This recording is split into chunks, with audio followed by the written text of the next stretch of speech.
Welcome. I'm Jessica Tejan, and this is the Evolving to Exceptional podcast, where we talk about reaching peak performance in our workplaces, homes, and communities so that we can live our best life possible, an exceptional life.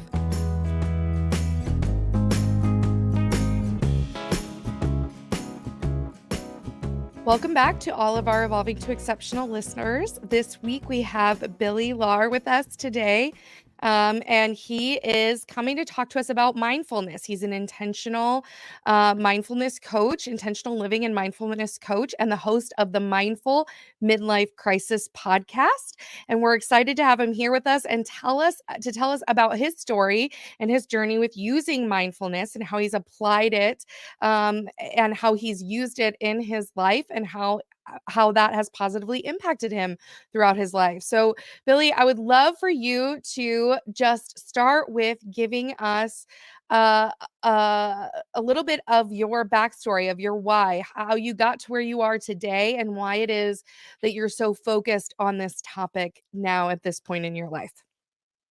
Yeah, thank you for having me, Jessica. I appreciate it. So, I have been practicing mindfulness for about 10 years, and I was introduced to mindfulness through therapy because I was struggling with anxiety and depression, and those things were manifesting into suicidal ideation. So, I knew that I needed to get some sort of support, and luckily my best friend, he has his PhD in psychology, and he had said, "Listen, these things that you're telling me, these are not healthy things. These are worrisome things. You need to go talk to a therapist about something." And I went and connected with a therapist named Mindy Ben Dixon. And I always give her a shout out because I often tell people that mindfulness not only changed my life, but it most likely saved it as well. And that means that Mindy is the person who not only changed my life, but most likely saved it as well. So I started practicing mindfulness with her during our therapy sessions. And what I found is that I was able to manage the my anxiety better because I understood the somatic experience of anxiety. So I understood where I was feeling anxiety in the body.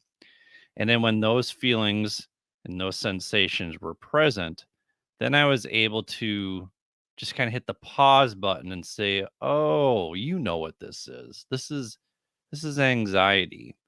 And rather than trying to shove it away and push it away and keep it on the other side of the door, what I would do is just kind of keep it where it was at and just and recognize that, okay, it's here.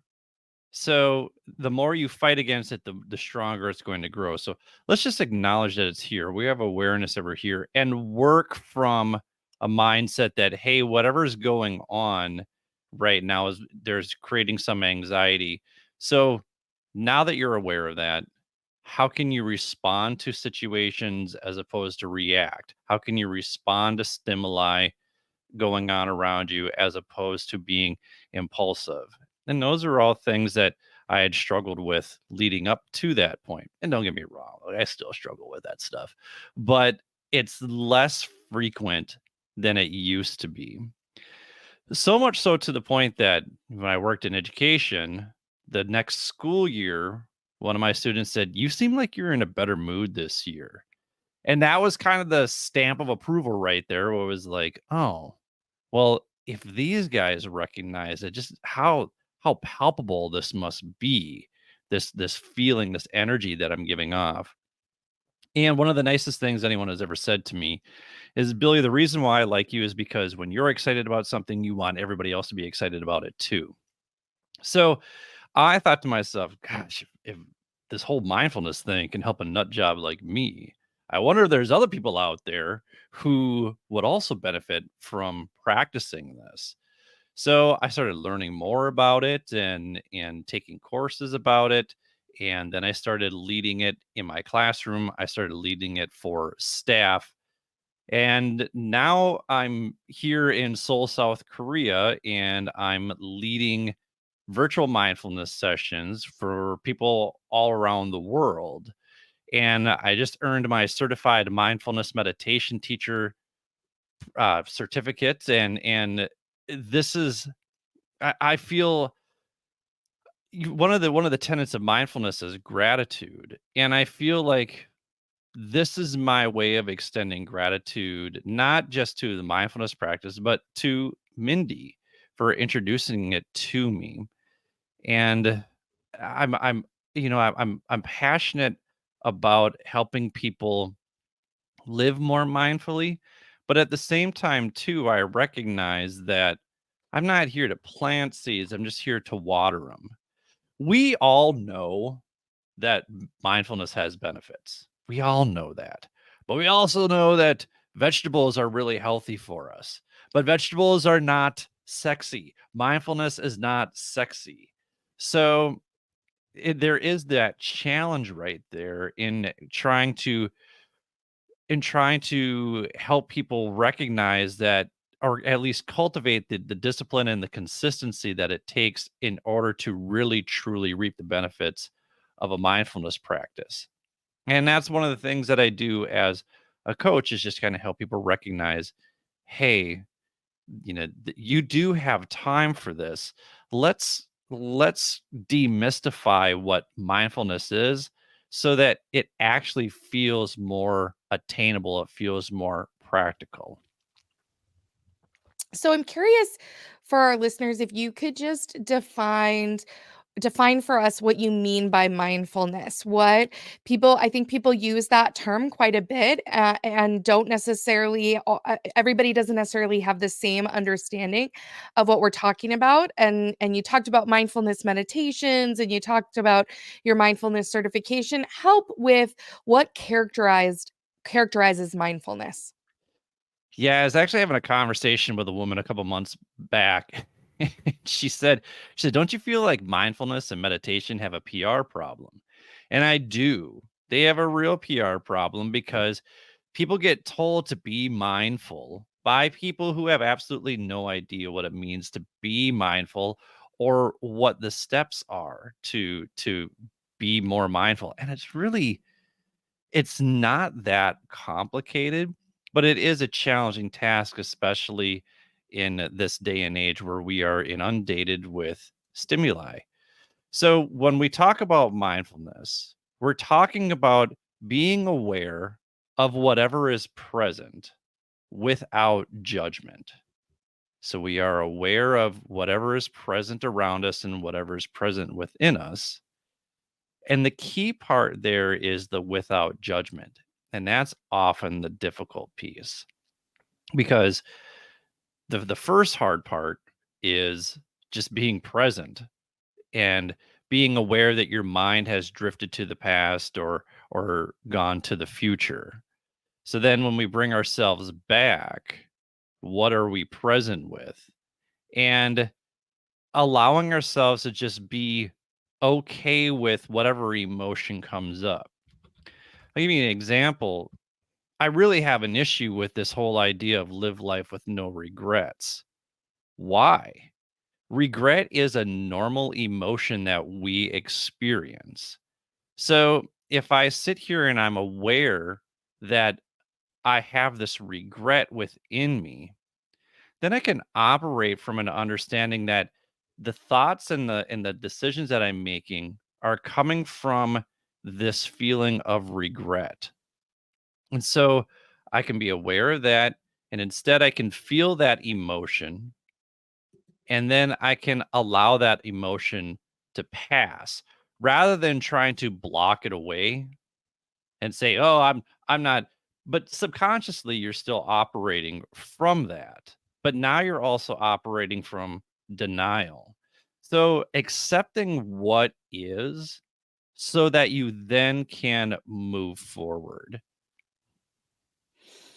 I think that's helpful, and I think what's interesting is kind of your path to mindfulness and how it's kind of guided you into a different journey. You talked about, being in Seoul, South Korea, in a totally different place, and really coaching people around this.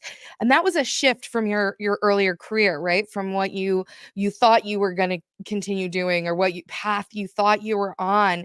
Tell us a little bit about that shift in direction, and why that's been so instrumental in your life and in your future direction.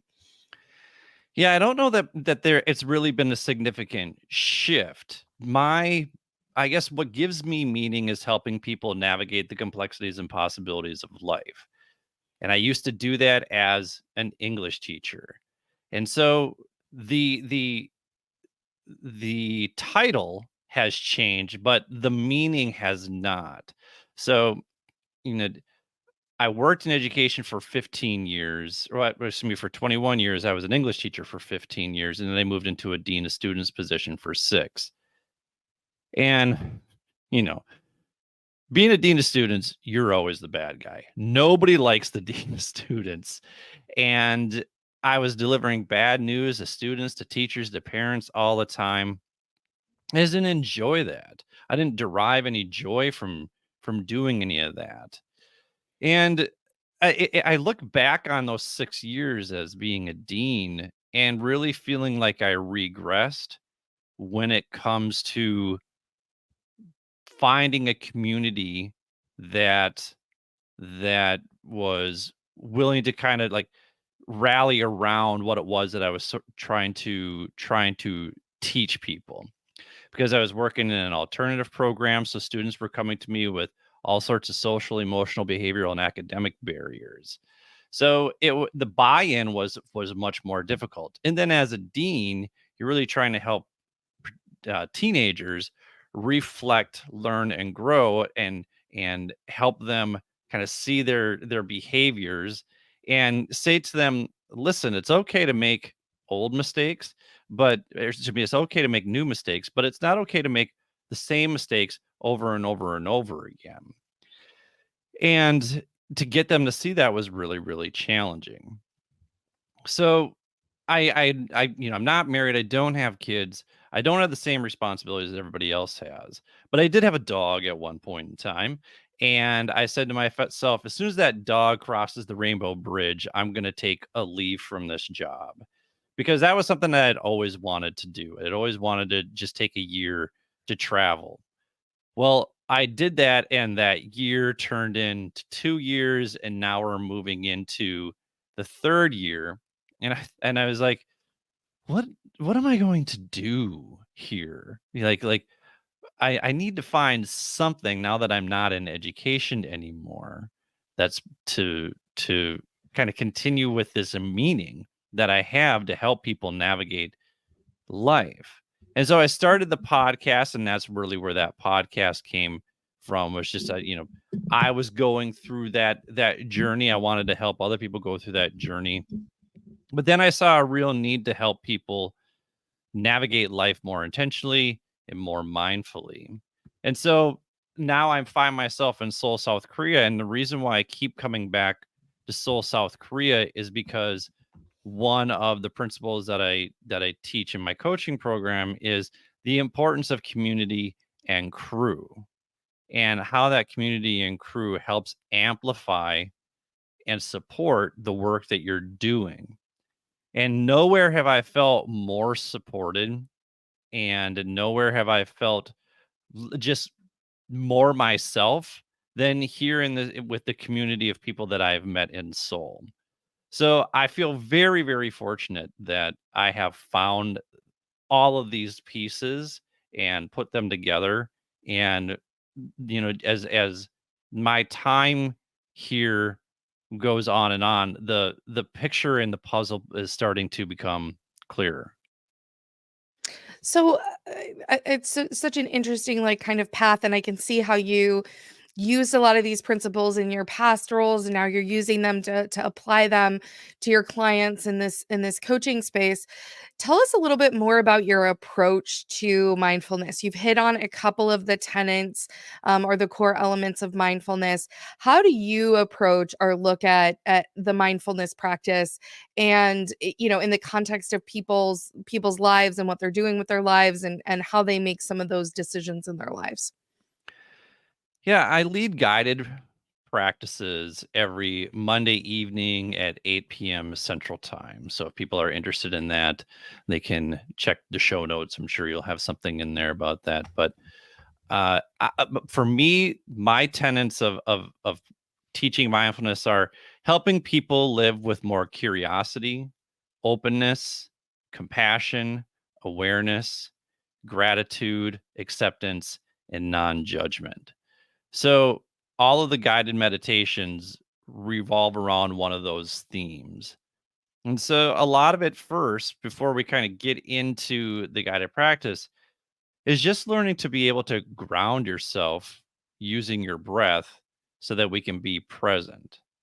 And even if you just showed up for the first 3 to 5 minutes of that grounding practice, that's something that you could walk away with. And it's something that you could use in those 3 to 5 minutes before you walk into work. If you commute to work and you're in your car, don't hop out of your car right away. Instead, you take those 3 to 5 minutes to simply be present with your breath.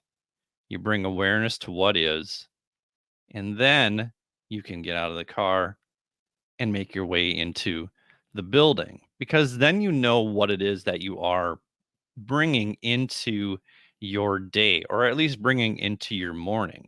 And you can do that 3 to 5 minutes again at the end of lunch. You can do that again at the end of the day.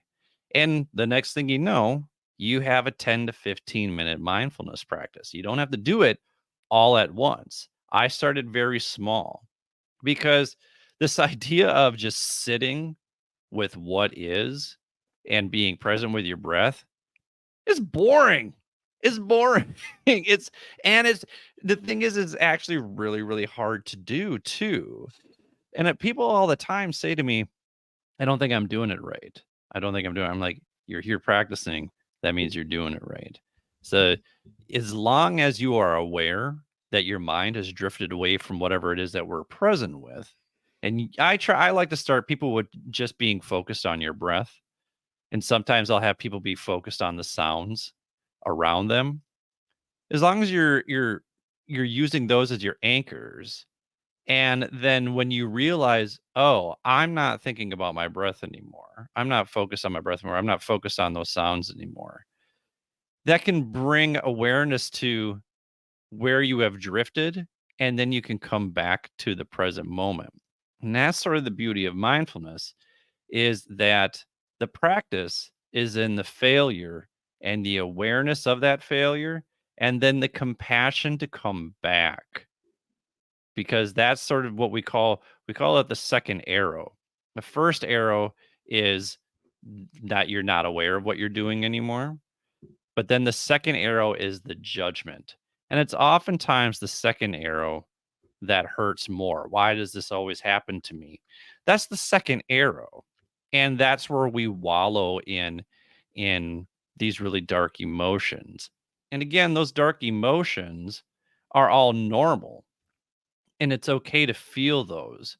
But remembering that we are not our thoughts, that those thoughts are present and those thoughts are impermanent, they come and they go, and letting them go and recognizing and having the ability to see that it's time to let them go are all really beneficial practices and byproducts of mindfulness.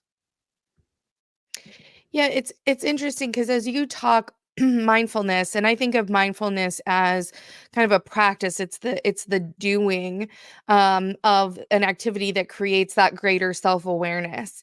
And as you're talking about that breathing and that and even just that small benefit, when we look at that through kind of the neuroscience lens, what we're doing there is we're balancing our nervous system. So our nervous systems are constantly pulled out of our conscious balance state into these states of either our sympathetic fight flight or our dorsal vagal freeze responses. And as we get pulled out of that balanced state, it becomes more difficult to practice mindfulness. And so I love that that's how your practice starts, is with that breathing and just creating that sense of awareness. And so often I think, especially when it comes to our listeners who are dealing with performance, especially performance in the workplace, we're so focused on where we've been and where we're going to go next, of the to-do list of things that we just got and the things we still have yet to do, that we spend very little time just in the present moment. We spend very little time just getting into that balanced present state. And so I think you're right, that alone can create a tremendous shift for people to just do that simple practice, even for that short period of time, because we spend so much of our life outside of ourselves, busy dealing with all the chaos and things that are around us, that pull us out of that kind of mindful, self-aware, introspective type of state or way of being. Yeah, and it's moving out of doing mode into being mode. How do we just simply be? And we're so used to doing things that the idea of being feels lazy and self-indulgent. So it doesn't have to be that. It can just it's work. It is still work to be present, because there's an intentionality around it. And the more that we are able to cultivate this awareness, the more we're able to tap into curiosity and openness and compassion and acceptance and gratitude and non-judgment. Absolutely. And I think it's interesting when we look at, when we teach self-awareness, we talk about kind of the four avenues or of ways to cultivate that self-awareness: is the self-reflection, kind of journaling or writing your thoughts, that emotional awareness that you talked about, and then the mindfulness practices of coming into connection with ourselves and really understanding that experience and what we're experiencing. So bring us forward through a little bit more of those practices and what you do around mindfulness. Yeah, well, really quickly, I'm glad that you brought up the neuroscience around it too, because this isn't some woo woo nonsense right here. This has been researched, this has been studied. There's numerous studies out there, there's numerous research, all sorts of research, all sorts of benefits that's out there. And just to kind of talk about the brain here really quickly, what separates us from the animals is that we have our prefrontal cortex. And the prefrontal cortex is what regulates emotion. And mindfulness has been proven to develop the gray matter in our prefrontal cortex that allows us to regulate our emotion. And through mindfulness, we are actually able to cool and shrink the amygdala. And the amygdala is what activates that fight, flight, or fright response. That is our reptile brain. That is our animal brain right there. So if we can cool our fight, flight, or fright response and activate our prefrontal cortex, then we move from being impulsive and reactive to responsive. So in order to kind of to help develop that, again, just finding those moments to be present throughout the day.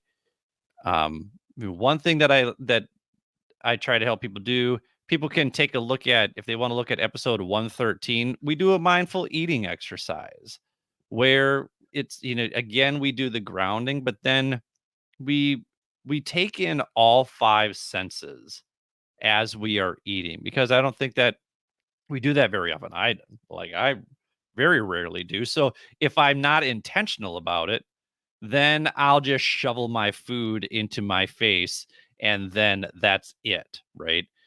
But there are times when I catch myself doing that and I'm like, hey, wait, slow down. This is actually better for digestion if we slow down. It actually gives the brain and the stomach time to communicate with itself. So we do some mindful eating activities. I'm trying to remember if it's episode 108, but my co-host Matt Hazard is very much a coffee connoisseur. So I asked him, when was the last time you actually experienced your coffee, that you actually sat with your coffee? And he's like, oh, he's like, I really don't do that. I just sit at my desk and then I drink my coffee while I'm working. And I'm like, you put all that time and effort in the morning to brew this cup of coffee. You spend good money on, he's got a coffee membership. Like you got it, like I don't drink coffee. But I know that he loves his coffee.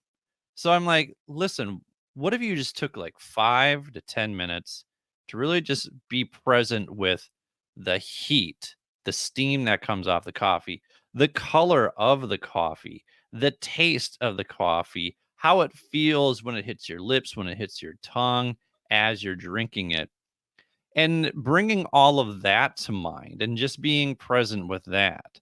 So again, this idea of demystifying mindfulness, it doesn't have to be people sitting cross-legged with their forefinger and their thumb touching next to a river or on top of a mountain. It doesn't have to be that. Yes, mindfulness, or excuse me, meditation is extremely beneficial form of mindfulness. So a lot of times we use those two words interchangeably, but mindfulness is simply being present of the or excuse me, just being aware of the present moment without judgment. Now we can do that doing a variety of things. And the more that we practice that, and meditation is a way to practice mindfulness, but so is that coffee drinking, so is that mindful eating. We do mindful walking activities. The more that we do that, and we are able to then bring to mind what I call in the moment mindfulness, where all of that practice kind of leads to game time when we're having conversations that are difficult, when we are in a work meeting, when we're doing a presentation. We're aware of what emotions, we're aware of what sensations are there in the moment, and then we could say, oh, this is present within me right now, so now I can operate from that. And again, it's not necessarily saying that you're operating from anger, but what you're saying is anger is present within me. How can I respond as opposed to react emotionally out of anger? What can I see the big picture here, or can I see the other side of things too? And it's not necessarily that you have to agree, but you can agree to disagree, but in a way that still feels mutually respectful, that the other person is heard, but also that you are heard as well.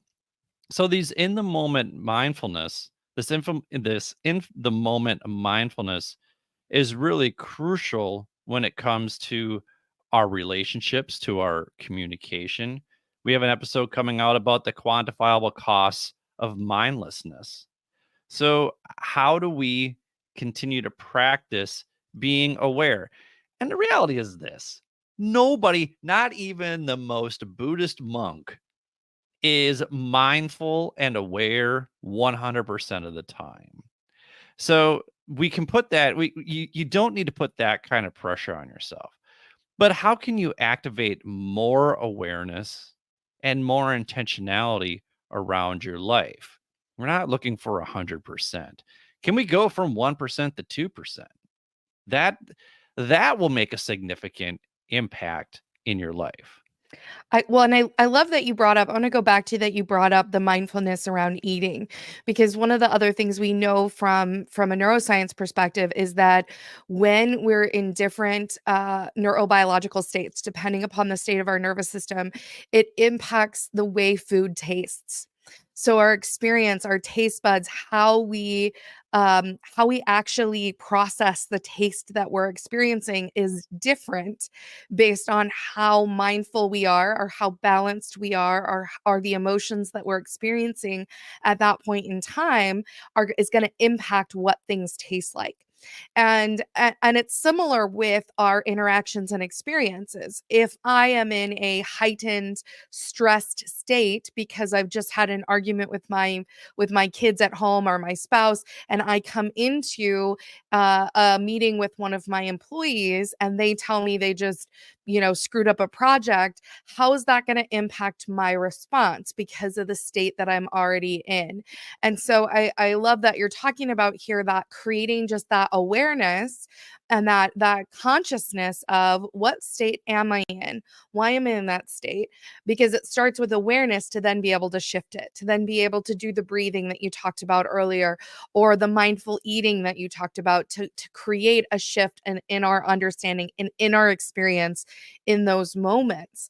And I think the other thing that stood out to me there was the mastery of self-awareness. And you talked about, even the Buddhist monks can't do this all of the time. And I think it's important, and you talked about that mindfulness is more about a way of being than doing. And I think that's kind of the element, is that we're always going to be impacted. Our neurophysiological systems are always going to be impacted by our environments and our experiences, by the things that we're encountering and we're experiencing, which means by nature, we can only ever be self-aware in the present moment. We can't do it for the past and we can't do it for the future, which means we can't ever be a master of self-awareness because it only happens in the present moment. So it's something we have to just bring ourselves back to as we're having these experiences, as we're having these interactions and moving through different environments. That's what brings us back to that state and allows us to start to create new neural pathways or ways of being where we are more conscious of those emotions, or we're more present when we're eating, or we're more likely to do some balanced breathing to bring us back into balance when we inevitably get pulled out of it. Well, and here's the thing too, is that people are just like, well, I'll just be more mindful. Great. What does that look like? I'll just do all the things that you said. Okay, so how are you going to get there? Because you're not there yet. So there needs to be a practice around this. There needs to be intentionality around this. Like I I can't just say, well, I'm just going to learn how to play guitar and then just magically pick up a guitar and then rock out to some Jimi Hendrix licks or something like that, right? That's not how it works. You have to practice. You have to build up to it. So a lot of times people will just say, "Well, I'll just be more mindful then." No, you won't. Like you have to intentionally practice this these meditations or doing mindful eating or you have to be able to say, okay, this is something that is important to me, so I am going to find time in my life in order to practice this, because you're not just going to be able to snap your fingers and have heightened awareness. It comes through practice. I really want to stress that, because I think people just think it's a switch that you can turn off and on. And that's really not the case. If it was a switch that I could have turned off and on, I would, it would have benefited me to turn it on somewhere around my mid 20s rather than drink all the time. So it's just one of those things where it's like, no, you've built up these habits. So let this be a habit that you build up, that you practice, just like you would with any talent or any skill. It really is the same thing. Well, and I love when you talk about habits or skills. For me, I need triggers or I won't do it. It won't become part of what I do. And so for me, journaling's a trigger. That's a way to practice mindfulness. Pen to paper kind of forces that processing, that what's in me, what's going on. One that I learned early on that I use all the time. So I want to give this as an example because it's one of my favorites, is what I call creating lifetime movie moments. So one of the things that I do in my family or with my kids when I had kids early on was, how could I slow down a moment that I'm having with my kids and look at it as if it were part of a movie? Just that happy, that, we all know the holiday Lifetime movies where everything works out beautifully, and, the stuffing spills all over the floor and everybody just laughs and nobody fights over it, right?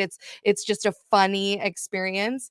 And so instead, looking at the experiences with my kids that way, so us dancing to Christmas music or putting ornaments on the tree, how can I slow that down as if I'm watching a movie, as if it's that precious and that important and that valuable of a moment, and make it joy filled, make it funny, make it what I want it to be, rather than a reactive, explosive, negative experience.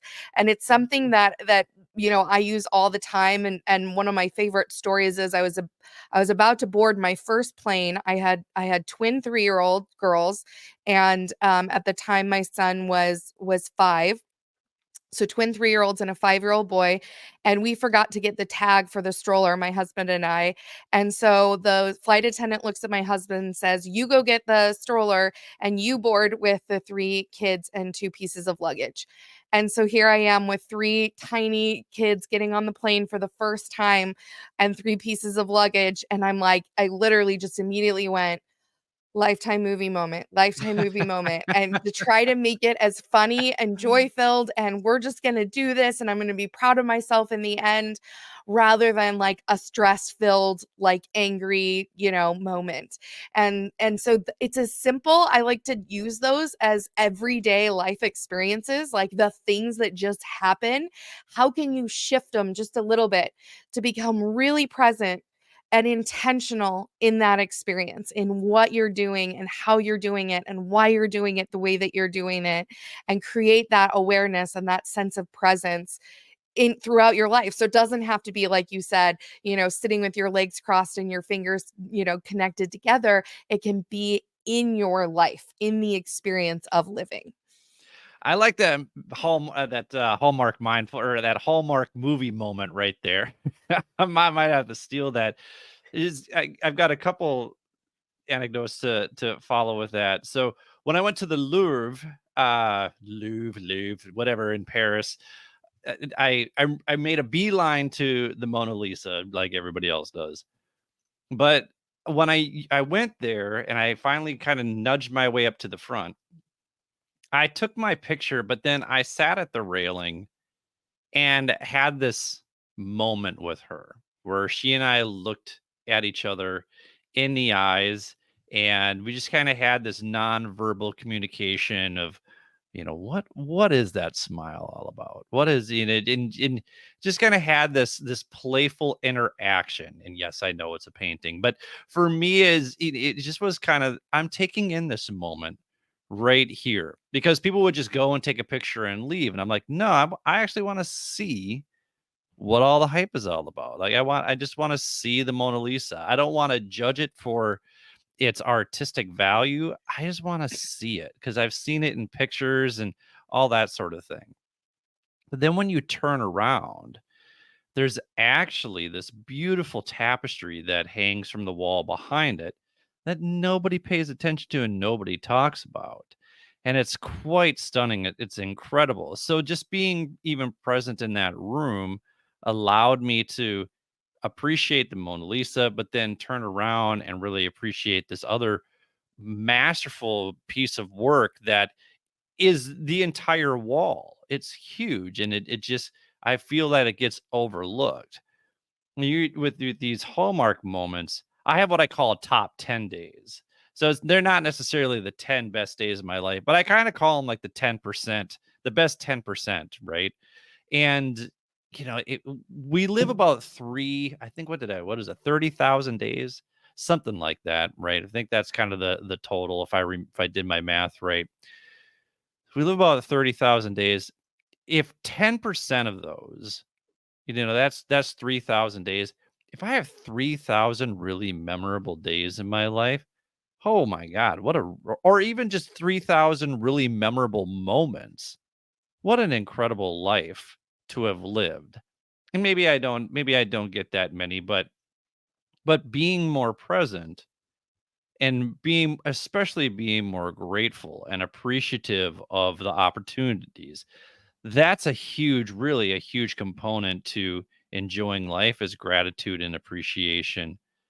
I feel if I do that more often, then it lessens the bad days. It doesn't make them feel so intense. Yes, they're still there, but I'm able to reframe it and say, you know what, I'm going through a really difficult time right now, but these are the things that I am grateful for. These are the things that I appreciate. I'm so glad that I have these things in my life. And I can use that to not bury myself too far in self-pity, so that I then can see the light at the end of the tunnel and say, all right, let me move forward with things now that this support around me in one way or another. Now I can move forward, and maybe I can rely on somebody to help me out, or this fortunate situation to kind of move me forward out of this. I love that, and I think it's a great reflection for people to think about, especially in a world where AI is becoming more present, where things are getting automated. We're able to do things more quickly that used to take longer before, and as we get that time back potentially to our lives, as things get automated or simpler, do we fill it with more mindlessness or a mindfulness? And so, what are you adding into your life as you get more life back? And is it creating value? Is it creating meaning and purpose and greater things in your life, or is it just another mindless activity to fill the space? And you talked a little bit about before we got on about your no BS GPS guide to purpose and passion, and you're kind of don't follow your passion mantra. I'd love for you to tell us just a little bit about that as well. Oh my gosh. This whole idea of follow your passions drives me absolutely insane. So, to me, purpose and passion are destinations. They are not starting points. Most people who start with passion, they burn out. They burn out. So, what I mean by passion as a destination and purpose as a destination, and I was actually just listening to an episode about of the Jordan Harbinger show where they talked about the cult of purpose. And I think what's really important is that your purpose does not have to be your job. You do not need to be gainfully employed in your purpose. And we need to kind of keep in mind too the difference between purpose and meaning. So, meaning is the what. Like what gives us meaning? That's what that answers. But the purpose is how we get to that point. So for me, what gives me meaning? What is my mission?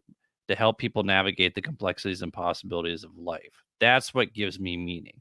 What's my purpose? Well, my purpose used to be being a teacher.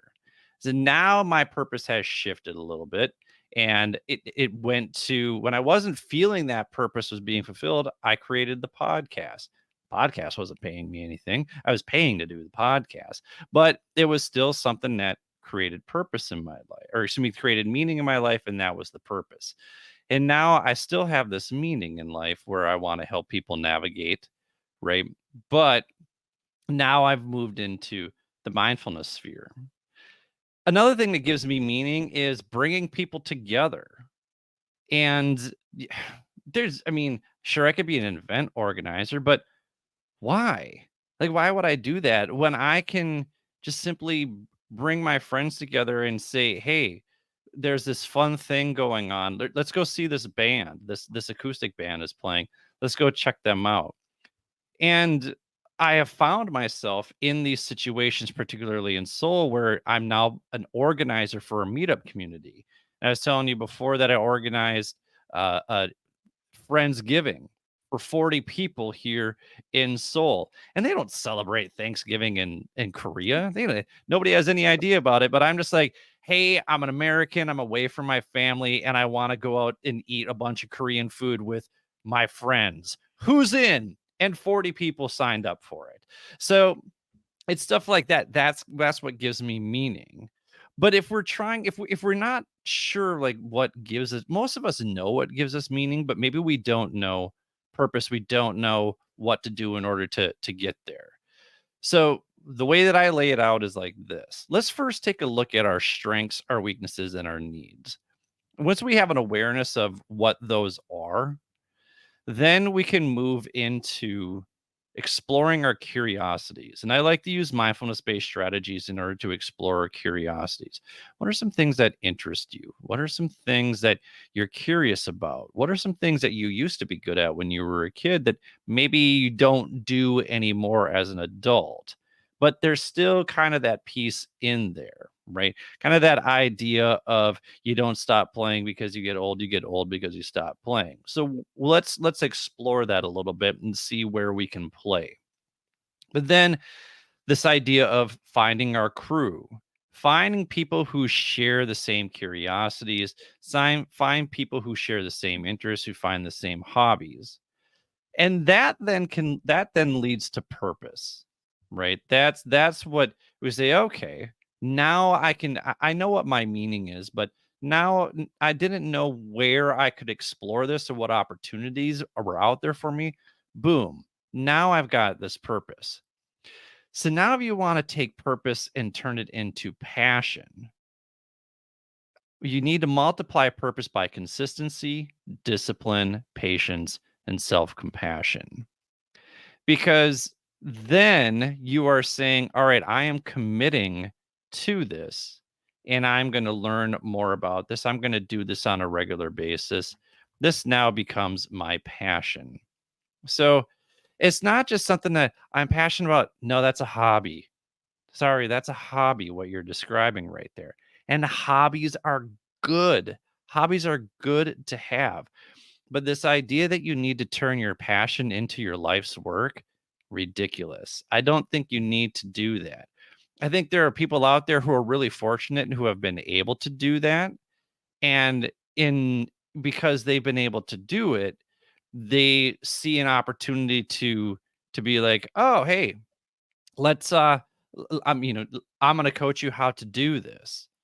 And it's like, yeah, but you know, what are the steps that go along with it? And so for me, I think the steps come along with a lot of self-awareness and it comes with curiosity.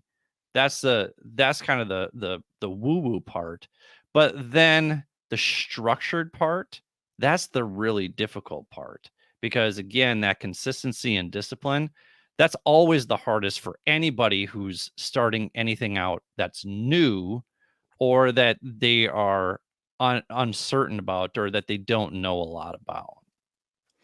It's interesting, and it makes me think too about how businesses, work to provide direction, to provide, what's the purpose, the vision, the mission, the strategy, the values. What's the direction in which the organization or the reason in which the organization exists, and how does it make decisions about what it does and doesn't do based on that, and how does it motivate its people along those lines. And one of the things, I've always believed, and I think this kind of lines up with what you're saying a bit, is that it doesn't necessarily matter what a business does if you can connect to your part within that business, to what you're contributing and how you're contributing. And so, to your example about creating connection, you can create connection in a lot of different ways. You can be creative in a lot of different ways. You can use those strengths or those talents in a lot of different ways. And as you talk about passion, and it depends on how you define it and what goes into that bucket, but it seems to me, or at least in my life experience, passions change. We have Yes. passions and they come and they go, and we are so passionate about this thing, and then we're kind of not anymore, and something's shifted in our lives. And so to try to follow our passion it almost leaves you in a constant state of wanting and never in a state of satisfaction. I love that. I absolutely love that. What a great that that's like a mic drop moment right there that you just that was so good. Yeah, yeah, that we're constantly seeking for something more. Yeah, that was great. I'm when I re-listen to this episode, I'm going to just like write that down as a little note. So if you're listening to this, I hope that hit you hard right there as hard as it hit me. Well, if you just think about your life, and I'm halfway through mine, hopefully not quite halfway through mine, depending on, life expectancy and all of that. But, I had a passion for the legal profession. I went to law school. I thought that was going to be my career. Came out of that. I went into the corporate space. I developed a passion for people and performance. I did that. I led IT and technology teams. I had a passion for that. I left there. I became an author. I had a passion for that. So to say follow your passion, to me, at least in my life experience, it is a ever moving, changing, morphing target. And so it's more about how does my current sense of passion, purpose, what I get meaning and derive purpose from, connect to what I'm doing. And I believe, there's lots of studies out there that show that life expectancy and health and all of those things are very much tied up with feeling like our jobs, our careers, our calling. But it doesn't necessarily mean what we're doing is a really sexy thing. It can be to be a janitor in a grade school, and if you feel meaning and purpose in performing that function and keeping the school clean for kids so that they can go to school in a clean, space and a space where they can learn, that counts. It doesn't have to be a rock star. It can be a whole lot of different things. Well, there are two things that you said there that I want to come back to. Is first of all, you went to law school and you worked in corporate and you were an author, and people were like, "Well, it sounds like you followed your passions." Okay, but here's the thing. What you didn't talk about is the consistency and the discipline it took to get to that point, to each of those passions. And when we follow our passions, it just sounds like we're skipping down the yellow brick road and then boom, we land there. No, it took a lot of work and a lot of trial and error for you to get to those things, right? So I think that that's really important because that's the thing that the follow your passions crowd never talks about. They Mm. never talk about the consistency and the discipline and the patience and the self-compassion it takes in order to do all of that stuff. And then the other thing that you mentioned that I really like too is this idea that and we've talked about it here, that your job doesn't a job can be a job. Just like just a job can be a job, but you can find meaning in the job. Maybe there's that coworker that makes you laugh, right? That's the person that you look forward to. I'll give you an example. When I was teaching English in Rochester, Minnesota, I I had 3 classes. 2 of them were required courses, world history with juniors and then English 9 with freshmen. So those students were coming to me because they had to. They did not have a choice.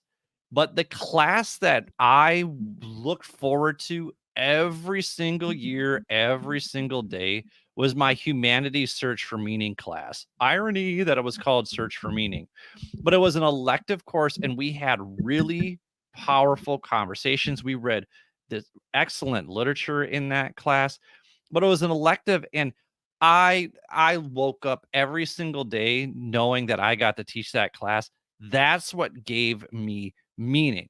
Now, were the other classes really challenging? Did I like them?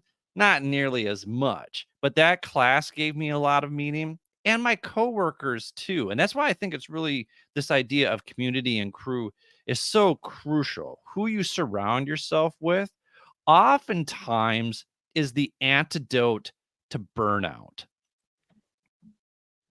I couldn't agree more. And I think, it's an interesting perspective. And even as you talked about following passion, I think for me it was more that I chose to be passionate about what I was doing, about the opportunities that came in front of me or that made themselves available to me in my experience and in what I was doing.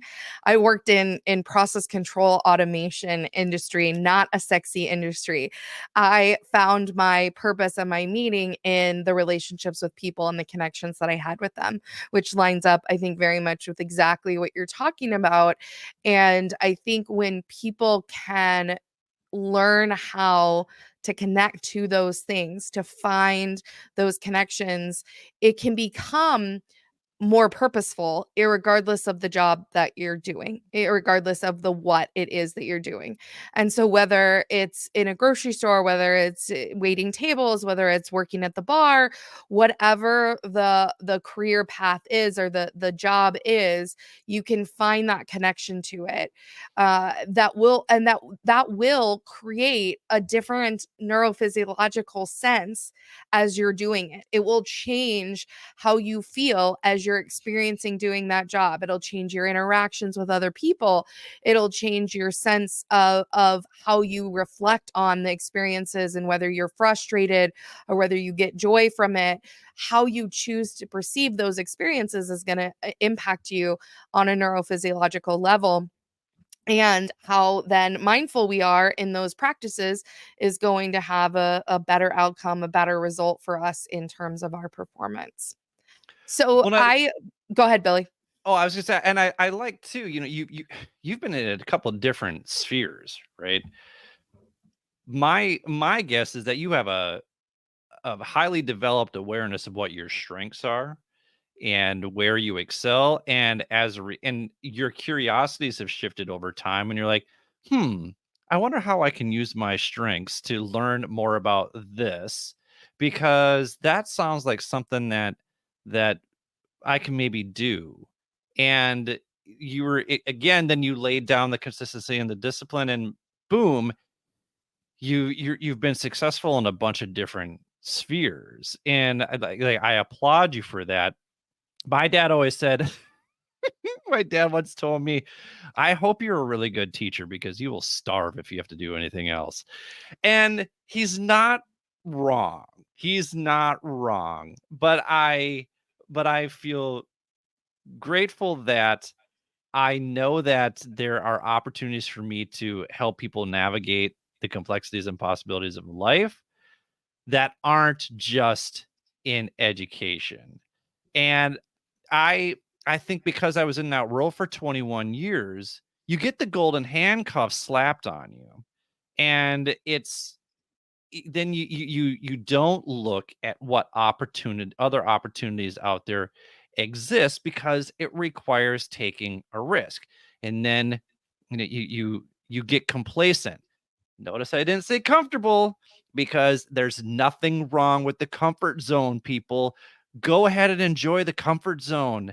You worked really hard to get into the comfort zone. Sit and relax in the comfort zone. Enjoy and bask in the joy of the comfort zone.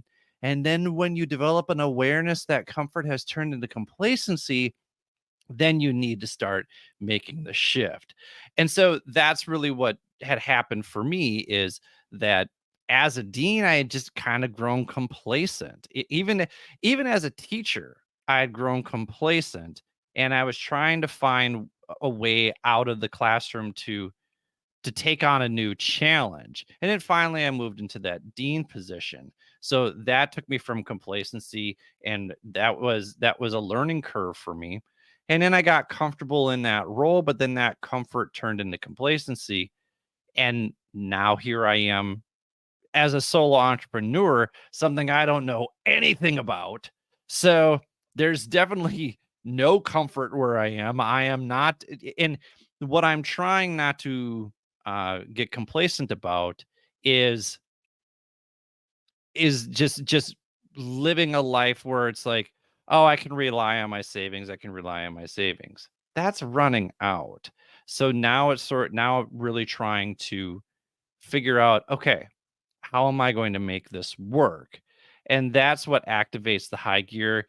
And now I'm taking these risks, but I'm taking them uh based on connections that I've made with people around the world, particularly here in Seoul. And that's why I come back here. So I'm going to give you a second, and I'm going to ask you to give us kind of some final thoughts here in a minute as we kind of wrap this up. But I wanna respond to something you said there, which was, as we think about these experiences that we have and these paths that we have, and you talked about your comment from your dad, or that your dad gave you. I think that when we're in a current way of being, when we're existing in our certain patterns and ways of being and existing, that may be true. This may be all I could do in this way of being. But the good news and the exciting news is that we have the ability to rewire all kinds of neural pathways and change our ways of being and how we experience the world and what we can do and accomplish in the world. And so that opens the door to getting unstuck, to not feeling like you have to be trapped in a place of where you feel that complacency. And I often think about it and I use the analogy of it's like we're climbing our own performance mountain, and everybody's climbing one, and everybody's looks different. And eventually you work your way up to the top where you've reached mastery, where you've reached that state and you know what you're doing and you know how to do it well and you're achieving it well. And you get a choice. You can stay there and you can keep doing it and keep being good at it, or you can choose to go climb another mountain, have more experiences, develop new skill sets, accomplish new things, and check out new views. And sometimes we get pushed off the mountain. Sometimes something changes and we can't stay where we are anymore. And sometimes we make the choice. We say, it's time to do something different. It's time to earn more money. It's time to retire. It's time to move into a different phase of life. And all of those choices come with new opportunities. And if we can look at those as opportunities, as mountains that we get to climb with so many awesome opportunities to learn and grow and experience different things, then we can get the benefit of it. We can get the benefit of all of those experiences. And obviously, a mindfulness practice, understanding and being conscious of our experiences as we're on that journey, is going to create a tremendously greater experience than if we are filling it with mindlessness. So, Billy, I would love to get any final thoughts or words of wisdom, advice you have for our listeners as we go to wrap up this episode. Yeah, just to kind of continue on with your mountain metaphor right there. Remember to take some time to enjoy that view. And the view isn't just the view at the top. The view is taking a look at what's around you and saying, "Oh, wow, this is kind of cool too." And the coolness might just be in the serenity. The coolness might just be in the, "Wow, I've never seen trees like this before." I remember when I was in Portland or in the Pacific Northwest, the trees there have this green moss on it. And I've never seen anything like that. And when you're walking through the mist and you see these green mossy trees, it's really something to stop and appreciate. So go ahead and through that climb, take some time to enjoy all of the views as you're going through that. And then when you get to the top of that mountain, just set up a tent, enjoy yourself up there. And then if you see another peak where you're like, "Oh, let me go check that out. Let me see what that's all about." Give that one a shot too. So that would be kind of my parting words there. So thank you for setting that up on the tee for me. You bet. I love it. And we will include in the show notes how you can get in touch with Billy if you want to work with him, if you want to experience some of these practices in your life. And to all of our listeners, I just want to remind you to always keep evolving, keep growing, keep looking at how you can rewire your neural pathways so that you can experience your best life, so that you can have more exceptional experiences on your life journey as you're climbing that performance mountain. I hope you have a fantastic rest of your day, and we'll be back again next week with another episode.